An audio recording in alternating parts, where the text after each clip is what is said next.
आज हम आपके लिए लाए हैं कंस के बारे में बताने जा रहे हैं।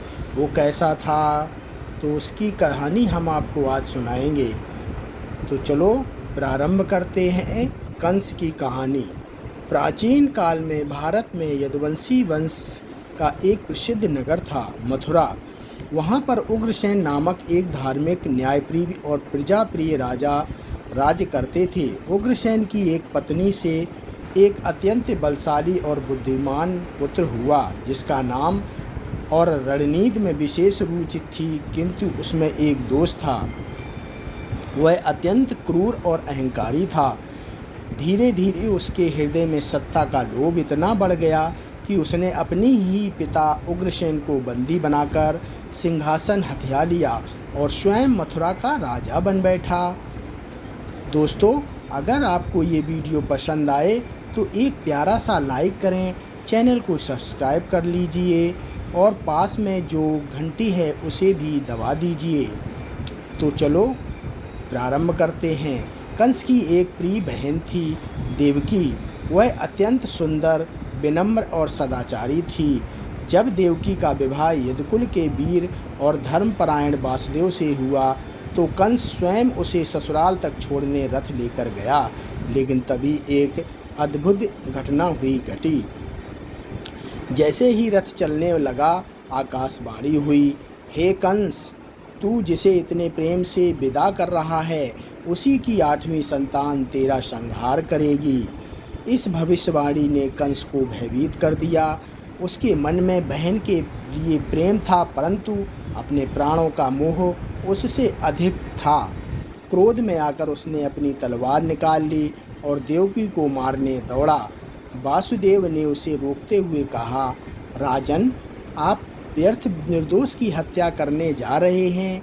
यदि आपको अपनी मृत्यु का भय है तो मैं वचन देता हूँ कि देवकी की जितनी संतानें होंगी मैं स्वयं आपको सौंप दूंगा।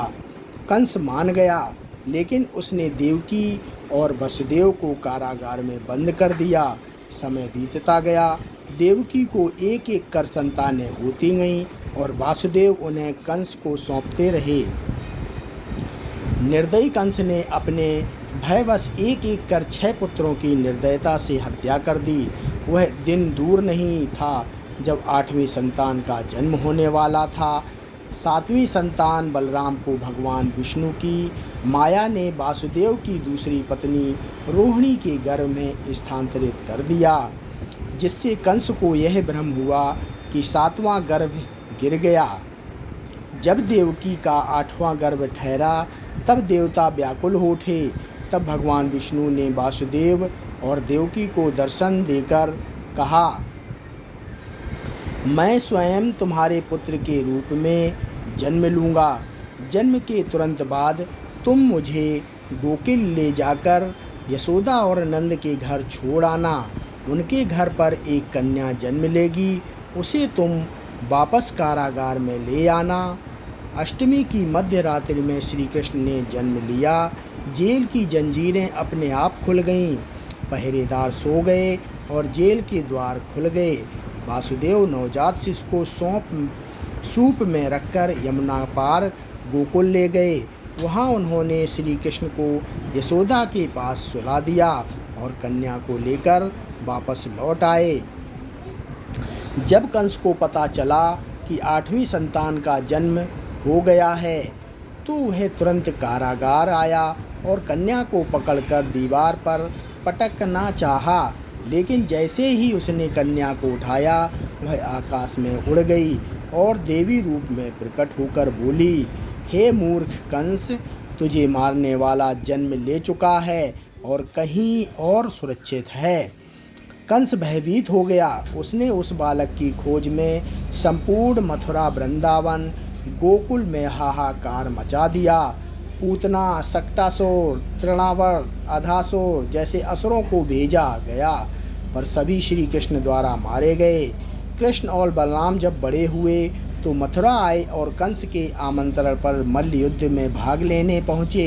कंस ने अपने पहलवान चारूर और मुष्टिक को उनसे लड़ने भेजा, पर दोनों पहलवान मारे गए। इससे क्रोधित होकर कंस ने स्वयं उन्हें मारने की आज्ञा दी, लेकिन श्री कृष्ण ने उसे रंगभूमि में ही खींचकर धराशाही कर दिया और उसके सीने पर चढ़कर उसकी हत्या कर दी। कंस की मृत्यु के साथ ही मथुरा की प्रजा ने राहत की सांस ली। वासुदेव और देवकी को मुक्त किया गया और उग्रसेन को पुनः मथुरा का राजा बनाया गया। कंस की क्रूरता का अंत हो गया। तो दोस्तों, ये तो थी कहानी कंस की क्रूरता की, उसकी बहुत ही अत्याचारी कहानी। तो दोस्तों, अच्छी लगे तो आप सब्सक्राइब कर देना। धन्यवाद।